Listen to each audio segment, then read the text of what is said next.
So why is the government so afraid of us accepting so many new illegal immigrants into this country? And I wanted to touch on that for a minute because I think it's really, really important. So with that being said, I want to talk about taxes. Taxes are number one. Most illegals don't pay taxes. They work under the table. And with that being said, we have a very large pool of people that need employees that can do work that most Americans won't do because they don't want to work for that little amount of money. Whereas the illegals will come into the country and work for a lot less money, and therefore there are no taxes being paid. However, for the average person like me and you, people that actually work for a living, we pay the extended version of those taxes. Those taxes are raised, those taxes are extrapolated across the board when it comes to gasoline, purchases like clothes, food, depending upon the state that you live in. Anything at all is taxed. So when you really stop to look at it, not only do we have income tax, excise tax, sales tax, all those other kind of taxes, we've got taxes across the board that make up for the taxes that illegal immigrants don't make. Secondly, are illegal immigrants bad people? Yes, some of them are, some of them are not. I remember through history, through my own parents, that most immigrants back at the turn of the century went through Ellis Island. Statue of Liberty, right next to it, Ellis Island. They all went through, and excuse me, they had to go through a process, and that process included having a sponsor that made sure that if they did not work and contribute to society, then the person that was their benefactor, their representative, the person that kind of took them under their wing was responsible for them, for their medical care, for their food, for their housing, all of that. They took that responsibility on for themselves. And that is how the process worked up until the 20s. And I didn't really prepare for this because I didn't think it was going to be a topic, but I kind of had a spur of the moment uh, idea. And I said to myself, I should talk about this. So I want to say between the 20s and around the 70s, there was a really big negative part of not allowing illegal immigrants into our country, which was close to 50 years, plus or minus. And with that being said, it was basically all the doors were shut. Like nobody could come in with the exception of visiting.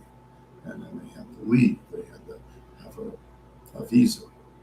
You go to other countries and they strictly enforce their laws. They want paperwork, they want passports, they want, you know, pretty much a DNA sample to make sure that you are in that country legally. How long are you going to be there? Where are you staying? I know every country I visited in Europe, first thing they do when you check into a hotel, they take your passport. Take it. You don't have it anymore. They take your passport and you basically just, you know, walking around without a passport. How are you going to get back? So they give it to you. But the illegal immigrant question goes much bigger than that. You've got Mexico. Everybody's always talking about the southern border. I don't think Canada has really been an issue, at least based on my understanding. And we don't have to worry about the east and the west because there's oceans there. So outside of that, you've got people coming in primarily through Mexico. And it's just not Mexicans, it's just not Central Americans, it's people from the Middle East, people from Europe, people from other parts of the world that are using Mexico as a entrance point to come in, enter the country, and in some cases, these people are committing horrific crimes, doing all kinds of illegal activities, getting away with it in a lot of cases, and then they're either returning back to their countries with their ill-gotten gains, or they're repeating the process in order to generate wealth for them and for their gangs, for their associates, for whomever that they're in conjunction with in order to do these things.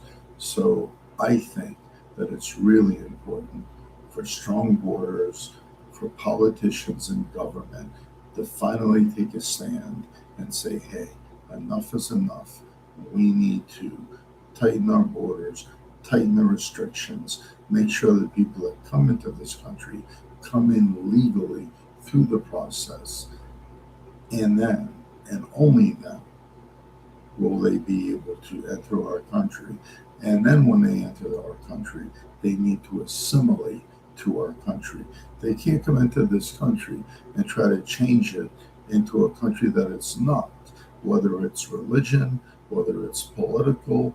This country is a very, very specific country that was built on the shoulders of giants.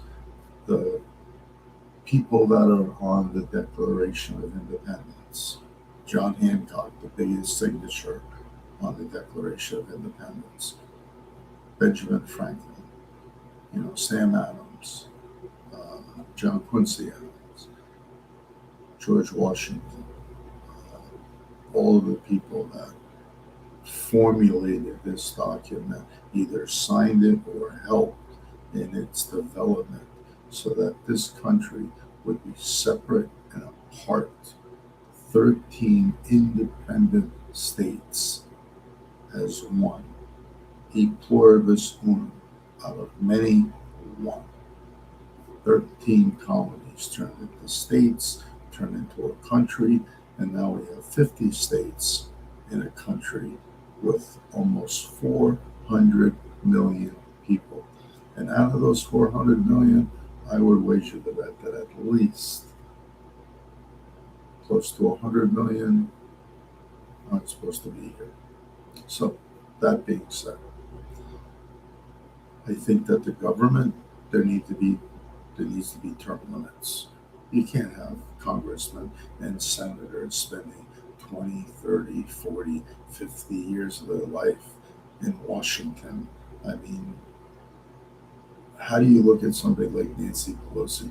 I don't care if she's a Democrat or Republican. The woman is worth hundreds of millions of dollars, and she's not the only one. Chuck Schumer from New York, same thing, hundreds of millions of dollars. How do these people that their salaries are $200,000 a year worth hundreds of millions of dollars if they're not doing things that are, to be nice, illegal, wrong, and working with corporations and companies to build roads, bridges, highways, all kinds of public infrastructure, and getting kickbacks from them in order to do that? I mean, it is completely out of control. And I don't care if you're an Obama fan, a Bush fan, a Clinton fan, a Trump fan, whoever you are. All of these politicians do it, from the president down to the congressmen and the senators. They all do it. And even on the local levels, they do it. It's just not right for the average person who works 50 years out of their lives to what? Enjoy maybe 5 or 10 years, retire at 67, and then maybe you live to 77, 80, 85 if you're lucky. And I mean, let's face it, at 75, your body's starting to, you know, crop out on you, right? I mean, is that the way it's really supposed to be? And is Social Security going to be there for the people that really need it most? And COLA, those increases, cost of living increases, are they enough? And are they at intervals that are going to help people live a lifestyle that is even barely at the poverty limit? No, no. I talk to people every day that can't afford to live. And yes, a lot of them, they don't have a work history. And you say to yourself, you know what, you didn't work. Like, you really need to do something about that. And that's an argument for a whole, another day. But as far as illegal immigrants and our government is concerned, it is my sincere and very emphatic feeling that we need to do something to button up our nation, to make our nation strong again, and to make our nation a nation of laws, of policies, procedures, and regulations that need to be followed. And if you don't follow them, you need to leave. And if you are a citizen and you're doing things that are not in line with state, local, federal laws, look, everybody makes mistakes. And I'm not a proponent of the death penalty. I don't think that anybody has the right to take another life unless, you're in war and you're fighting for your life. Outside of that, I think that's, again, another argument for another time. But with that being said, um, I'd like to talk a little bit more about this at a later date. Just like to get a little feedback from people and see kind of, where people stand. So thank you.